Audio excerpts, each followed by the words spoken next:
king would hold a grand ball. He sought a bride, someone not only of beauty, but of heart. All were invited. Liora dreamed of going, but her gown was threadbare, her shoes worn thin. How could she stand in a palace of silk and jewels? Hello there, I'm your Grandpa Joe, and this is Stories with Grandpa. Here, every tale has a secret to share. Every word carries wisdom, and every moment reminds us that stories never really die. So, are you ready? Let's start today's story.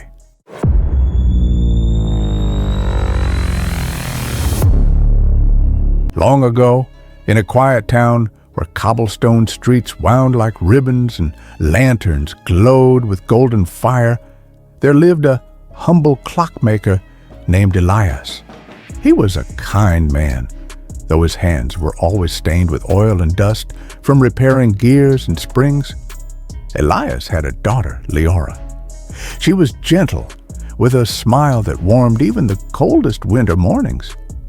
Though her family was poor, she carried herself with a grace that seemed almost magical. Every day she helped her father polish the clocks in the little shop, clocks that ticked and chimed, marking the passage of hours for the whole town. But there was one clock Elias never touched. It was tall, carved from dark oak, with golden hands that glimmered like sunlight. Its face was etched with stars and moons. When Liora was small, she would ask, "Why don't you wind it, Papa?" And Elias would only smile, saying, "That clock does not measure ordinary time. Its hour will come when it is needed, most years past." Liora grew into a young woman, kind-hearted and full of dreams. But fate was not gentle. Her mother had long since passed away, and Elias, weary from years of work, fell ill. The shop grew quiet, dust gathered, and soon Liora was left alone. Loneliness might have broken another soul, but not hers. Every night she sat beside the tall oak clock, whispering her hopes into the silence, as if the golden hands could hear her. One winter's evening, news spread through the town. The king would hold a grand ball. He sought a bride, someone not only of beauty, but of heart. All were invited. Liora dreamed of going, but her gown was threadbare, her shoes worn thin. How could she stand in a palace of silk and jewels? Still, on the night of the ball, she found herself sitting once more by the tall oak clock, eyes closed, whispering, "If only time could turn in my favor." And then it happened. The clock chimed, not once, not twice, but 12 times. Though midnight was far away, the golden hands glowed. The stars and moons on its face spun like wheels of light. Suddenly, the room filled with a soft radiance. From the glow stepped a woman clothed in silver threads, her eyes shining like starlight. She spoke gently. "Liora, child of the clockmaker, you have waited with patience and kindness.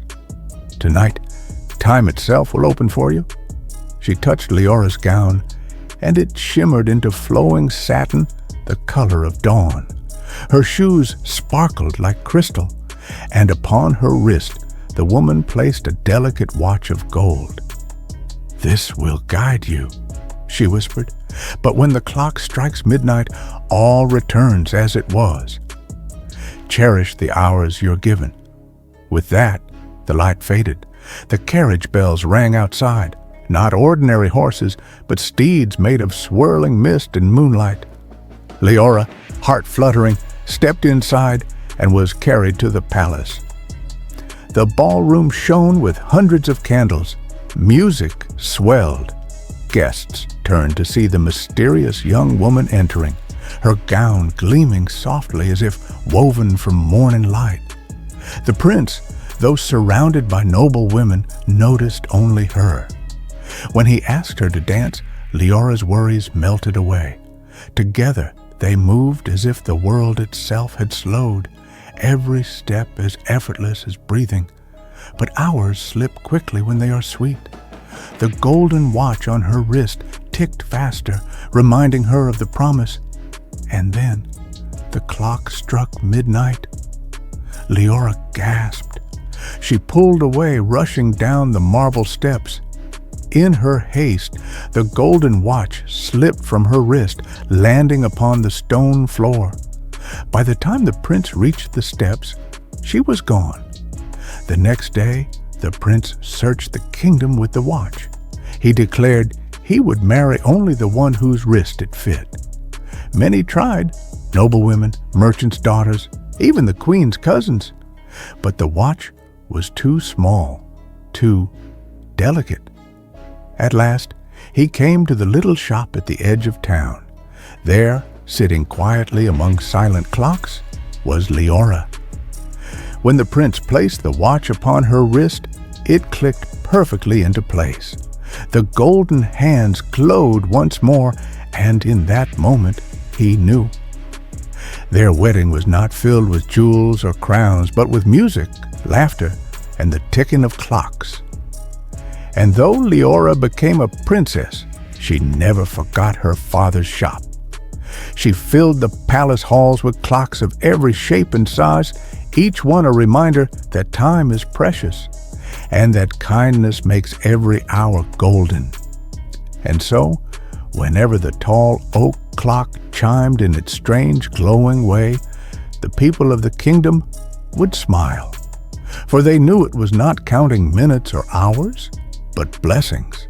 And for Liora, the clockmaker's daughter, life itself had become a timeless gift. Now, before you go, remember, this old grandpa has many more stories to share. If you don't want to miss the next one, tap that subscribe button. It's like sitting right here beside me, ready for another tale. I'll be here, waiting with a new story just for you. Until then, keep the stories alive in your heart. Goodbye